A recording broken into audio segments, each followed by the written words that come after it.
Now, let me ask you this. Ano na ho nangyari doon sa pinapasoli naman sa iyo ng Commission on Audit noong 2015 nung ikaw ay Board of Director ng PhilHealth?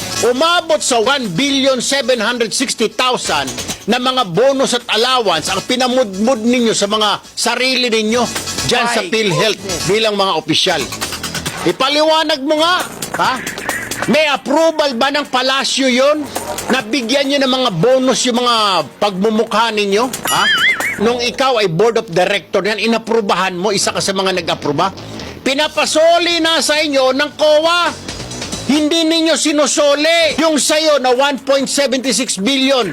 Kontribusyon yun ng mga miyembro ng PhilHealth, ugok. Kaya pala pag yung buntis magpa-check up, hindi tinatanggap ng ospital. Kasi wala sa PhilHealth noon. Bago lang yan eh. Nung maupo na si Duterte, pwede na yung buntis gamitin yung kanyang PhilHealth para makapagpa-check up. Nung panahon ni Pinoy, bawal. Paano bawal?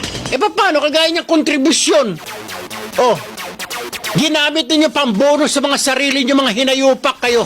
Bibigyan niyo ng ang lalaki na ng sweldo niyo, bibigyan niyo sarili niyo ng mga bonus allowance. Sige nga, Senador Ontiveros, sagutin mo nga, ma'am.